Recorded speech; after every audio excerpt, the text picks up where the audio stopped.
Assalamualaikum warahmatullahi wabarakatuh.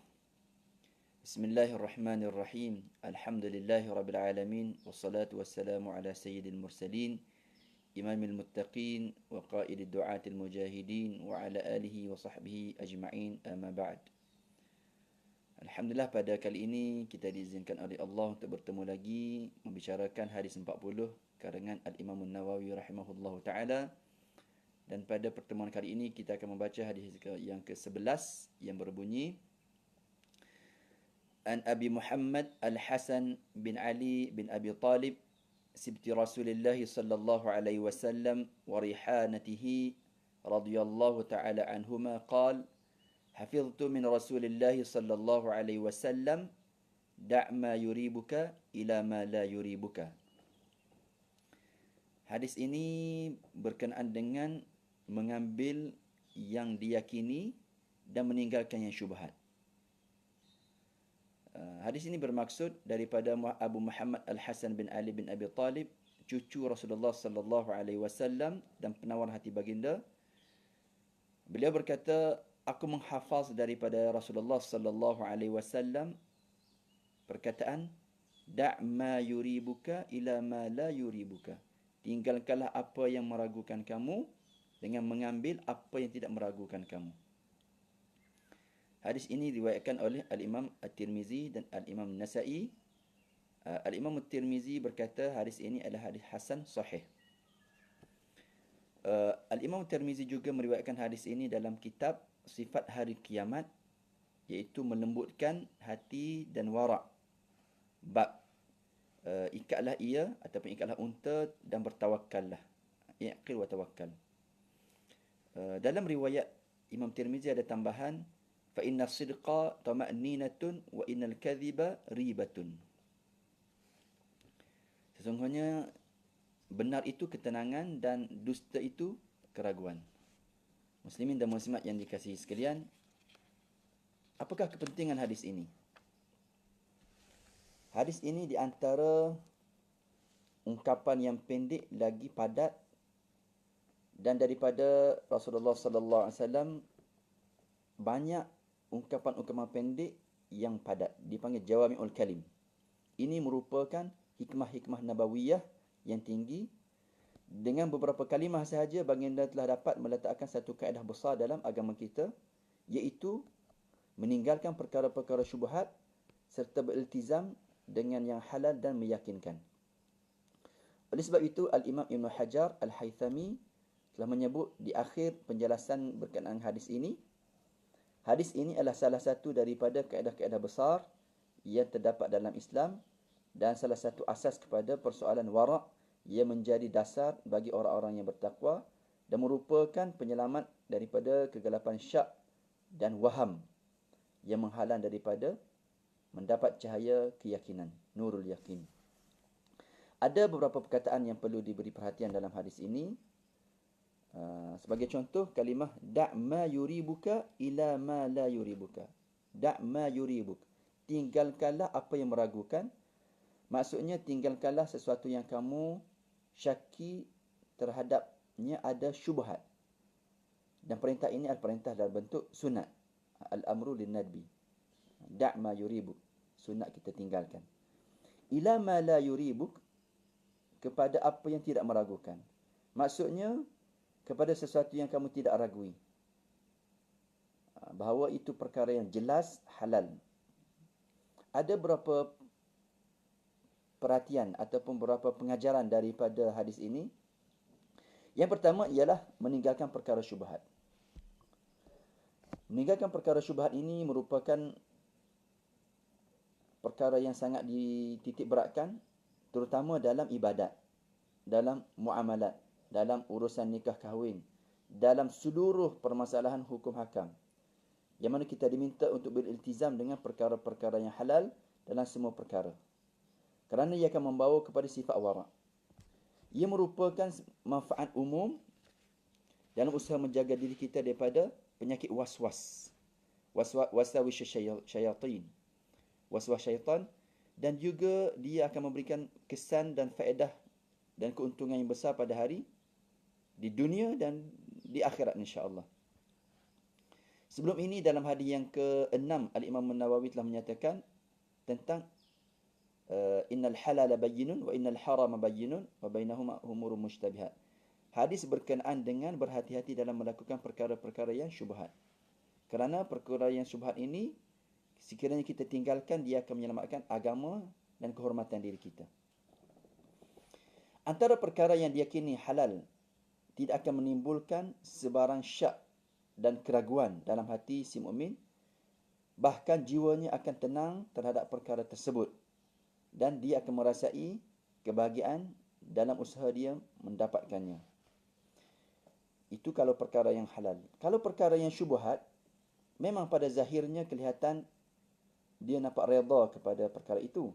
Tetapi sekiranya kita singkapi apa yang ada dalam hatinya, pasti kita akan dapati di sana terdapat rasa resah, rasa gelisah, rasa ragu-ragu yang menyebabkan jiwanya merasai keazaban, kesakitan. Cukuplah untuknya azab jiwa ini sebagai kerugian dalaman, kerugian maknawi.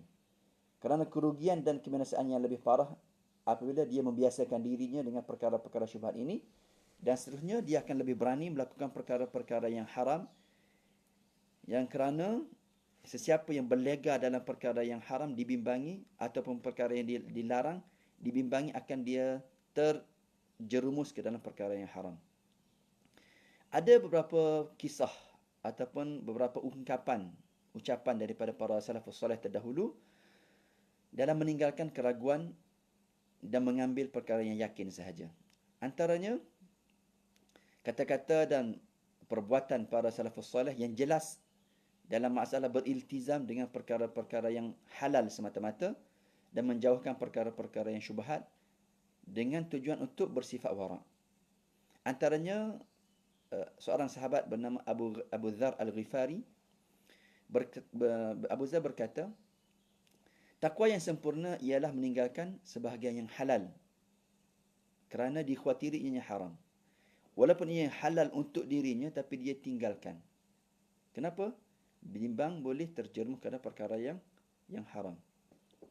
Itu Abu Dzar lah, seorang yang wara'. Di kalangan sahabat dia seorang yang wara', terkenal kerana dia memang meninggalkan perkara-perkara yang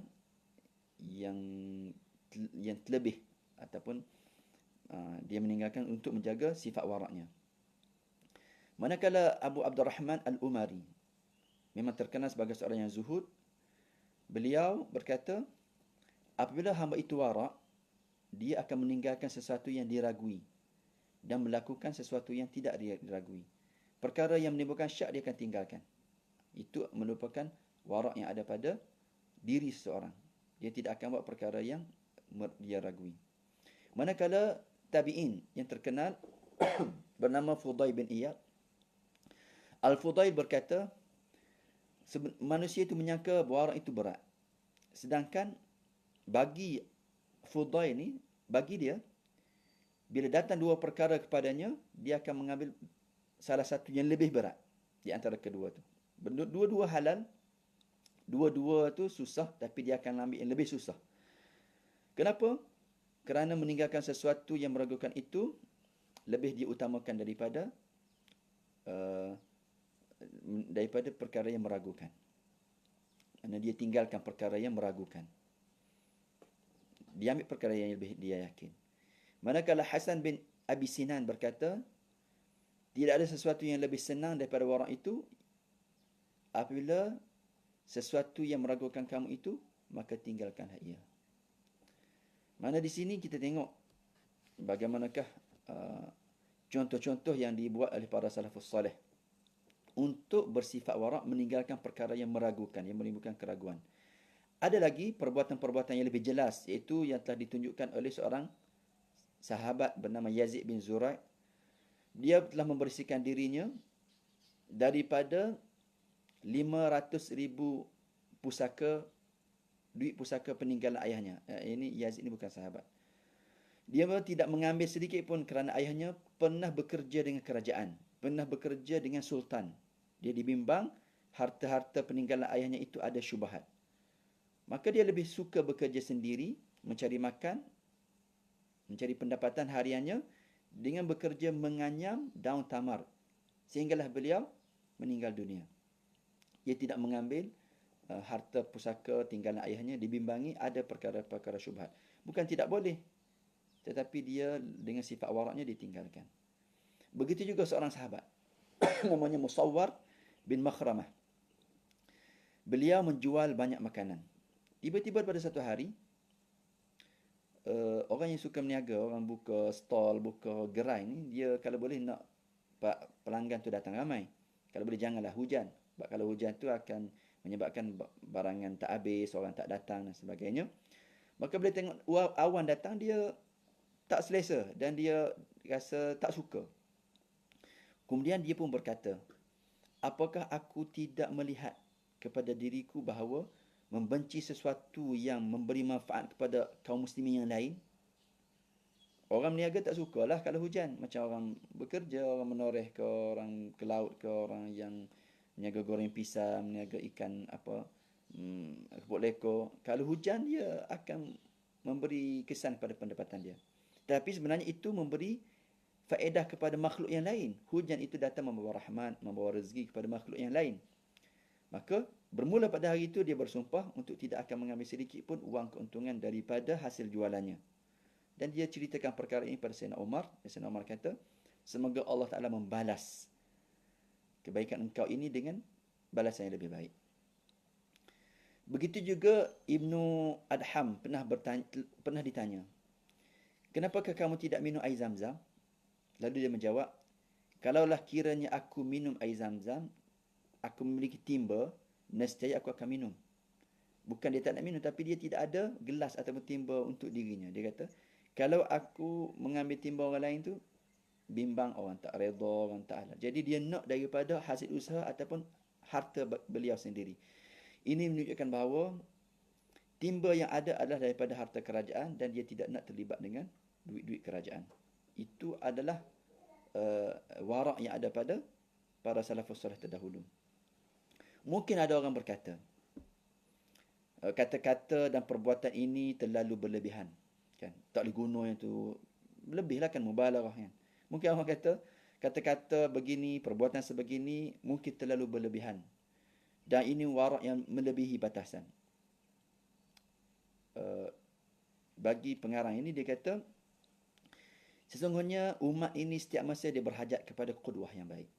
Berhajat kepada contoh yang baik. Berhajat kepada teladan yang baik.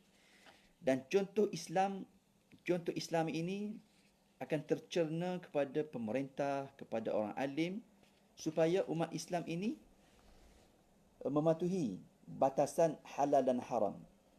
Mematuhi batasan halal dan baik. Supaya mereka dapat bersifat zuhud terhadap perkara-perkara yang haram dan keji. Sekiranya kata-kata dan perbuatan yang jauh daripada syubhat ini tidak wujud dalam kehidupan umat, maka kita bimbang lebih ramai akan terjumus dalam perkara-perkara syubhat dan haram dan akan menyentanya dengan penuh keberanian. Akan langgar dengan penuh keberanian. Kerana mereka telah hilang contoh, hilang petunjuk, hilang teladan yang baik daripada orang alim ataupun kerajaan yang baik. Dan mereka hilang daripada nasihat-nasihat yang baik. Mereka hilang daripada mubaligh, pemberi nasihat untuk memberi nasihat-nasihat yang baik. Mereka hilang contoh dan qudwah. Jadi, waalaikumsalam warahmatullahi wabarakatuh. Okay. Jadi, mereka perlu kepada contoh. Walaupun itu nampaknya berlebihan, tetapi di pihak kerajaan, di pihak para ulama perlu menunjukkan contoh-contoh yang baik untuk meninggalkan perkara-perkara yang syubhat. Antara pengajaran pada hari ini juga ialah pertembungan di antara syak dan yakin. Ada perkara yang syak dan ada perkara yang diyakini. Apabila bertembung di antara perkara yang syak dan yang diyakini, kita hendaklah mendahulukan perkara yang diyakini dan kita tinggalkan perkara yang syak. Perkara ini juga disebut dalam kaedah fiqhiyah yang kedua, yang pernah disebut al-yaqin la yazulu bisyakki. Al-yaqin la yazulu bisyakki. Yakin itu tidak hilang dengan perkara yang syak. Misalnya, apa contohnya? Kita nak lebih dekat contohnya, kita ambil contoh yang mudah. Seorang yang ambil wuduk dengan yakin, kemudian dia datang syak. Adakah wuduknya itu terbatal? Adakah wuduknya telah batal? Maka dia dikira orang yang berwuduk. Sebab dia dah ambil wuduk yang dia yakin. Kemudian tiba-tiba datang was-was syaitan. Kentut ke tidak? Kentut ke tidak? Maka dia kena yakin bahawa dia kekal dalam wuduk. Ini bersandarkan kepada hadis yang diriwayatkan daripada Al-Imam Muslim bahawa Nabi sallallahu alaihi wasallam bersabda, "Idza wajada ahadukum fi batnihi syai'an fa ashkala 'alaihi akhraja 'alaihi am la fala yakhrujanna min al-masjid hatta yasma'a sautan aw yajidu rihan." Apabila seseorang di kalangan kamu mendapati sesuatu di dalam perutnya, rasa berkisar dalam perutnya tu, bunyi gerok-gerok dalam perutnya kan, maka dia syak, adakah telah keluar angin dalam perutnya itu ataupun tidak. Jadi jangan sekali-kali dia membatalkan solatnya. Dia keluar daripada solatnya ataupun dia keluar daripada masjid sehinggalah dia mendengar daripada bunyi ataupun bau daripada angin itu. Kalau tak, itu mungkin adalah was-was syaitan. Muslimin dan muslimat yang dikasihi sekalian, antara pengajaran lain pada hadis ini ialah meninggalkan syubhat bagi orang yang istiqamah dalam keadaannya. Ketika kita menyeru, mengajak supaya berhati-hati dan meninggalkan perkara-perkara syubhat, sebenarnya kita mengajak manusia yang seluruh manusia ini kepada istiqamah supaya tidak berlaku syubhat. Tetapi bila berlaku syubhat dalam amal, kita kena memilih untuk ketakwaan dan wara'. Orang yang tenggelam dalam perkara-perkara yang jelas haramnya, kemudian dia ingin bersifat wara' terhadap satu perkara yang syubhat, yang harus, maka wara' sebegini adalah berat dan tidak betul. Kita wajib menghalangnya daripada melakukannya. Terlebih dahulu, kita hendaklah memintanya supaya berhenti daripada melakukan perkara yang haram, jelas haramnya itu. Oleh kerana itu, Ibn Umar telah berkata kepada penduduk Iraq yang bertanya kepada Ibn Umar tentang haramnya, tentang darah nyamuk. Pernah ditanya tentang darah nyamuk. Mereka bertanya kepadaku tentang darah nyamuk. Sedangkan penduduk Iraq inilah yang telah membunuh Sayyidina Hussein. Darah Hussein mereka tidak ambil kira. Darah yang kecil mereka beratkan, sedangkan darah yang lebih besar iaitu darah Sayyidina Hussein yang telah terbunuh di Karbala itu, mereka tidak hiraukan. Kata Ibn Umar, aku telah mendengar Nabi sallallahu alaihi wasallam bersabda, kedua-duanya adalah penawar hatiku. Kemudian ada seorang bertanya berkenaan dengan Dia bertanya kepada Bishru bin Harith tentang seorang lelaki yang telah berkahwin dan ibunya menyuruhnya menceraikan isterinya. Maka Bishru menjawab dalam hal istiqamah dalam ketaatan inilah, maksudnya jika dia seorang yang buat baik kepada ibunya dalam semua perkara dan hanya tinggal satu saja kebaikan itu, iaitu apa dia? Taat kepada permintaan ibunya supaya menceraikan isterinya. Maka di saat itu dia buat baik semua dalam kehidupan hariannya, dia taat kepada ibu bapanya, kecuali satu saja permintaan ibu bapanya, itu apa? Ceraikan isterinya. Boleh jadi ibunya ini tidak berkenan ataupun mendapati ada satu yang tidak baik pada isterinya, dia kata ceraikan isterinya. Adakah dia perlu taat pada permintaan ibunya ataupun tidak? Dalam hal ini untuk wara', maka dia perlu taat. Kalau sekiranya memang dia tidak pernah melawan ibunya, maka dia pun ikutlah ketaatan jugalah untuk permintaan ibunya ini. Tetapi sekiranya dia hanya berbuat baik kepada ibunya untuk menunaikan permintaan ini sahaja, apa dia? Dia memang jahat, tapi ibu dia kata, kamu ceraikan isteri kamu. Dia kata dia nak taat pada permintaan ibunya supaya menceraikan isterinya. Di saat itu dia tidak boleh menceraikan. Kenapa? Kerana dia itu memang jahat. Kalau dia ceraikan isterinya pun semata-mata untuk taat pada ibunya, tetapi dia juga lepas tu buat benda yang jahat yang lain, maka dia tidak boleh melaksanakan, tidak boleh istiqamah dengan kewarakan sebegitu. Ada seorang lelaki pernah meminta izin daripada daripada Imam Ahmad. Dia minta izin untuk menulis dengan dakwatnya sendiri. Maksudnya dia nak, mungkinlah berlaku peristiwa, Imam Ahmad ni tanya, kenapa kamu tak tulis? Dia kata, saya tak tulis sebab saya tak bawa pen. Sedangkan boleh bawa pen, boleh pinjam pen orang lain. Tapi dia kata, Dia tak nak tulis, dia nak guna dakwat daripada dakwatnya sendiri. Tapi Imam Ahmad kata kepadanya, tulis. Tulis sebab apa? Sebab kamu ni nak warak tak betul macam ni. Ini warak yang tidak betul. Beliau berkata kepada yang lain, sebab Imam Ahmad sendiri, beliau sendiri kalau dia tidak akan tulis kecuali dengan dakwah Imam Ahmad sendiri. Imam Ahmad tu secara peribadinya dia tidak akan tulis sesuatu hadis kecuali daripada hartanya, daripada dakwatnya sendiri. Tapi ada orang nak tiru Imam Ahmad. Kata, saya tak nak tulis juga, saya nak tulis daripada dakwat saya sendiri. Imam Ahmad kata, tak betul. Kamu kena tulis. Ya, kamu kena tulis. Kalau warak kamu sampai seperti waraknya aku, tak apalah. Kan? Jadi kata-kata ini disebut oleh Imam Ahmad secara tawaduk. Kerana beliau sendiri tidak akan menulis menggunakan dakwat sahabat-sahabatnya lain. Jadi untuk dirinya dia boleh menggunakan warak seperti ini. Tetapi untuk dia mengingkari, tapi untuk orang lain dia tidak suka. Dia ingkari perbuatan warak seperti itu kerana kerana belum sampai lagi tahap warak dan tahap takwa seperti mana yang dipraktikkan oleh Imam Ahmad. Macam kita lah. Kita tengok anak-anak murid kita ni tak tulis kan. Kenapa kamu tak tulis? Saya tidak ada pen ustaz. Sedangkan dia boleh pinjam pen daripada kawan dia. Kata, kamu ni bukan warak ni, kamu ni malas menulis ni. Itu mungkin itu huraian yang lebih dekat untuk kita faham contoh ini. Muslimin dan muslimat yang dikasihi sekalian, ada satu lagi pengajaran daripada hadis ini, iaitu benar itu ketenangan dan dusta itu keraguan. Dalam hadis yang kita sebut tadi, Nabi sallallahu alaihi wasallam bersabda yang bermaksud benar itu ketenangan, as-sidqu as-sidqu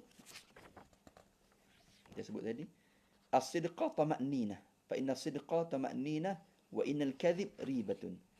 As-sidqa tama'ninah wa innal kadhib ribatun. Benar itu ketenangan dan dusta itu keraguan. Dalam hadis ini terdapat isyarat yang menuntut agar kita berkata yang benar dan muktamad ketika manusia berhajat kepada jawapan terhadap sesuatu persoalan. Contohnya fatwa dalam satu masalah. Tanda benarnya ialah bila hati kita merasa tenang. Kita bagi pandangan yang benar dan hati kita merasa tenang. Sementara tanda dusta ialah bila timbulnya perasaan syak ataupun tidak tenang pada hati kita. Kita bagi jawapan yang mungkin nak jaga perasaan seseorang ataupun menjaga kepentingan kita, menjaga supaya tidak menimbulkan kemarahan pemerintah dan sebagainya. Kita jawab fatwa kita, tapi pandangan kita, tapi kita rasa tak tenang. Sebenarnya tenang itu bila benar akan menimbulkan ketenangan, dan bila kita tidak benar, dia akan menimbulkan keraguan. Dia bagi jawapan tapi dia rasa tak tenang pada diri dia. Begitu juga urusan kehidupan juga dibina di atas keyakinan. Hadis ini menunjukkan kepada kita bahawa kita membina hukum-hukum dalam urusan keduniaan, dalam kehidupan kita juga di atas keyakinan. Kita buat sesuatu ini benar ataupun tidak, kalau kita rasa ragu-ragu, kita tinggalkanlah ia. Jadi halal, benda yang benar, benda yang jujur itu satu ketenangan dan satu sifat redha. Manakala perkara yang haram, perkara yang batil, perkara yang dusta itu, dia akan menimbulkan rasa ragu, rasa resah, rasa gelisah. Muslimin dan muslimat yang dikasihi sekalian, mudah-mudahan hari yang kita bacakan ini memberikan kita rasa untuk beramal dengan perkara yang kita betul-betul yakin, perkara yang benar, dan kita tinggallah perkara-perkara yang tidak benar berdasarkan hadis, da' ma yuribuka ila ma la yuribuka. Tinggalkan perkara yang ragu kepada mengambil perkara yang tidak meragukan. Wallahu alam, aqulu qali hadza wa astaghfirullah azim li wa lakum. Wassalamualaikum warahmatullahi wabarakatuh. Jumpa lagi.